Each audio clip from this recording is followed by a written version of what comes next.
داغين بعد حديث وعن معاذ بن جبل رضي الله عن معاذ بن جبل وي پیغمبر صلى الله عليه وسلم دا خبر کړي دا ما من مسلمين يتوفى لهما ثلاثة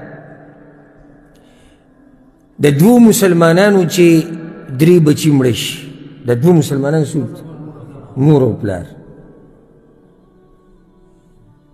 د مور پلار چې درې بچي مړ شي دې ته اوس وکړي إلا أدخلهم الله الجنة بفضل رحمته إياهما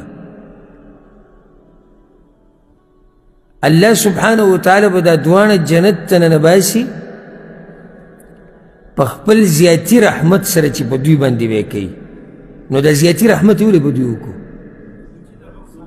هلته بچي مړه دي کنه ځکه د دوی بفضل رحمته یعنی الله خو په مؤمنانو باندې رحمت او شفقت وکړي خو دا مور پلار چې دي دوی د ډېر رحمت حقدار دي د الله د هغې وجې د دوی د بچو دا مرګ دی فقالوا یا رسول الله او اثنان چا پکې یا رسول الله که دوه مړی پیغمبر صلی الله علیه وسلم او اثنان چې د کوم مور پلار دوه بچي مړه شو رب العالمین به دوی په خپل رحم او کرم سره هغه رحم او کرم چې هغه به د نورو دي نه زیات وي هغې سره به جنت ته ننباسي قالوا او واحد چا پکې یا رسول الله که یو بچی مړي قال او واحد که یو مړي ده ته هم دا اجر میلاویږي ثم قال بيدوي والذي نفسي بيده پیغمبر صلی الله علیه وسلم په هغه الله مې د قسمې د چا په لاس کې چې زما ساده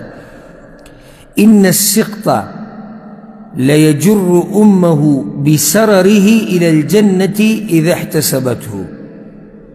وي هغه ماشوم چې هغه سقط چاته ویل کېږي کوم ماشوم ان السقط موږ مسلې مخکې ذکر کړې وې خو هغه افسوس دا دی چې هغه تاسو نه یادوئ نه یې لیکئ چې نیټې نه مخکې پیدا شي بارک الله فیک السقط هغه ماشوم دی چې نیټې نه مخکې پیدا شي که دی مړي او که دی ژوندی او بیا مړ شي ان السقط دغه ماشوم دا چې په وړوکوالي کې مړلی دی به خپله مور راکاږي د نامنه جنت ته که چېرته دې مور شرط پکې دا دی اذا احتسبته کله چې دې مور صبر کړی او د الله نه اجر غوښتلی دا پکې شرط دی ګورې یعنی دا فضیلت چې څومره هم چاته میلاویږي هغه څوک دي چې چا چې صبر کړی او د الله نه اجر غوښتلی دا ماشوم به د خپله مور چېرته بوځي جنت ته وایي د نامنه به یې راکاږي بسرره نوم د دې ماشوم السرر یو په عربۍ کې دی السره او دویم دی السرر السره دې نامه ته وایي خو واضحه دی دې خېټه کې دننه چې دا ډوغلی دې نوم ته دې ته په عربۍ کې څه وایي السره او السرر هغه پړي او کلمې ته وایي چې هغه د دې ماشوم د دغه نامنه د دې مور سره یو ځای شوي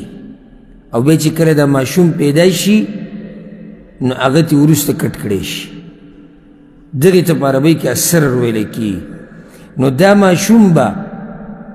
هم د دغې نامنه دا خپله مور راکاږي او چېرته به بوځي جنت ته به بوځي دا حدیث امام احمد راوړی دی امام ابن ماجه هم راوړی